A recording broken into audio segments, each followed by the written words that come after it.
Hello বন্ধুরা, তোমরা সবাই কেমন আছো? আশা করি তোমরা সবাই ভালো আছো। আমি পাপিয়া চলে এসেছি তোমাদের সামনে নতুন আরো একটা মিষ্টি রেসিপি নিয়ে। আজকে আমি বানিয়েছি পনিরের মুরকি। এই পনিরের মুরকিটা দেখুন কতটা সুন্দর হয়েছে। একটা পনির এখানটায় ভাঙেনি, একদম সুন্দরভাবে মুরকিটা তৈরি হয়েছে। এটা একদম অল্প সময় লেগেছে তৈরি করতে। চলুন এটা আমি কিভাবে তৈরি করেছি আপনাদের দেখিয়ে দিই। তার আগে জানিয়ে দিই, আমার চ্যানেলে যারা নতুন বন্ধু আছেন, যারা এখনো আমার চ্যানেলটিকে সাবস্ক্রাইব করেননি, তাদের কাছে অনুরোধ করছি আমার চ্যানেলটিকে সাবস্ক্রাইব করবেন। সাবস্ক্রাইব করে পাশে থাকা বেল আইকনটি প্রেস করে দেবেন। এতে করে আমি কোনো নতুন রান্নার রেসিপি দেওয়ার সাথে সাথে আপনাদের কাছে নোটিফিকেশন পৌঁছে যাবে। চলুন এই মুরগিটা আমি অল্প সময়ের মধ্যে পারফেক্টভাবে কিভাবে তৈরি করেছি আপনাদের দেখিয়ে দিই। আমি আজকে বানাবো পনিরের মুরকি। তাই এখানটায় নিয়ে নিয়েছি পনির। পনির আছে 200 গ্রাম। দেখুন পনিরগুলোকে এইভাবে ছোট ছোট করে কেটে নিয়েছি।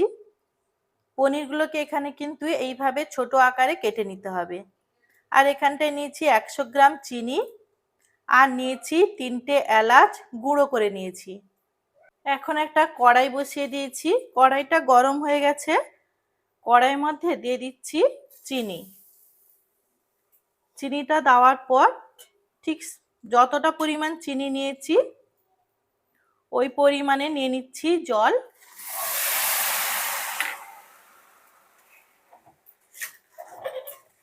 জলটা দেওয়ার পর চিনি আর জলে ভালো করে চিনিটাকে গলিয়ে নেব।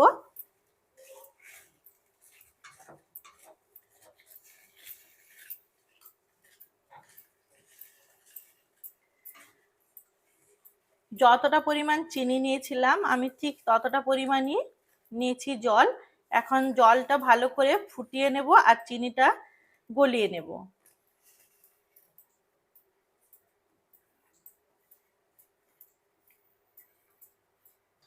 দেখুন চিনিটা গলে গেছে, কিন্তু জলটা আরো কিছুক্ষণের জন্য আমি কমিয়ে নেব। ভালো করে ফুটিয়ে জলটাকে কমিয়ে নেব। দেখুন এখানে চিনির জলটা অনেকটাই শুকিয়ে গেছে। আমি যে পরিমাণ জল নিয়েছিলাম অর্ধেকের কম জল এখন শুকিয়ে গেছে। আপনারা হয়তো বুঝতে পারছেন না, আমি ফ্লেমটাকে লো করে দিচ্ছি, বুঝতে সুবিধে হবে।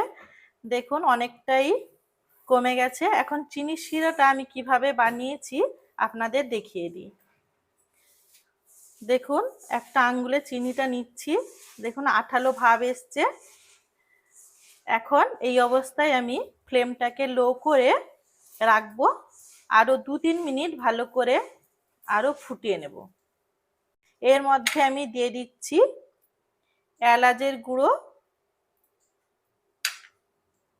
এলাচের গুঁড়োটা দেওয়ার পর চিনির সাথে এইভাবে মিশিয়ে নিচ্ছি।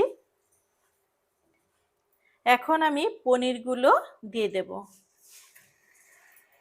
পনিরটা দেওয়ার পর এইভাবে কিন্তু লো ফ্লেমেই পুরোটা তৈরি করতে হবে। দেখুন পনিরটা কালার কেমন চেঞ্জ হচ্ছে। এখন এইভাবে লো ফ্লেমে কিন্তু আমি অনবরত পনিরটা নাড়তে থাকবো।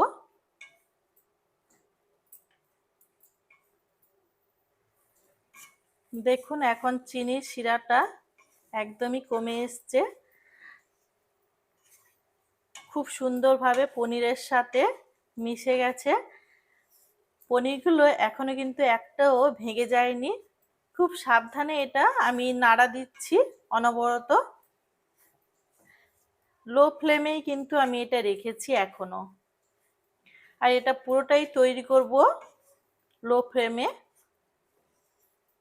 এটা খেতে কিন্তু ভীষণ সুন্দর লাগে, বাচ্চারা খেতে বিশেষ করে খুবই ভালোবাসে।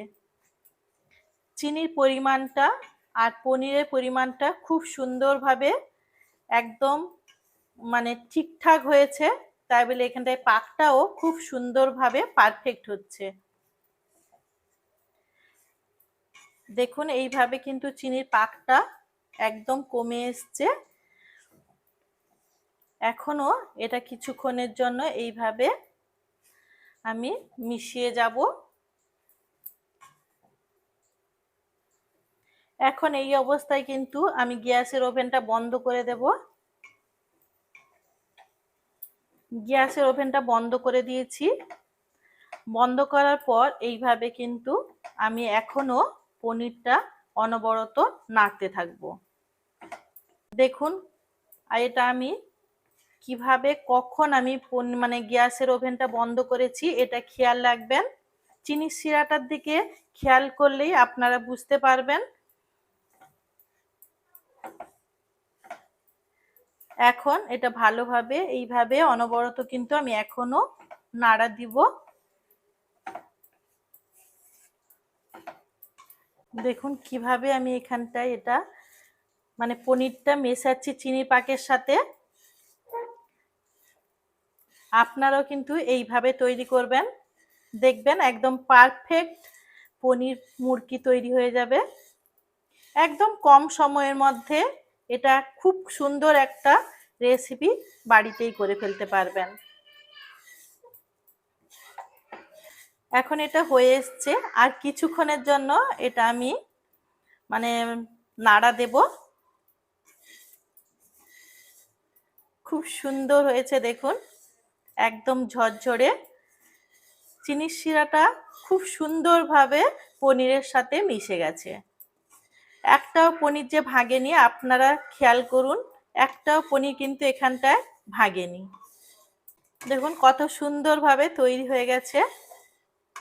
এখন এটা নামিয়ে নেব। তার আগে আপনাদের জানিয়ে দিই, আজকের এই রেসিপিটা যদি আপনাদের ভালো লেগে থাকে অবশ্যই লাইক করবেন, শেয়ার করবেন এবং সাবস্ক্রাইব করবেন। দেখা হচ্ছে নতুন কোনো রান্নার সাথে।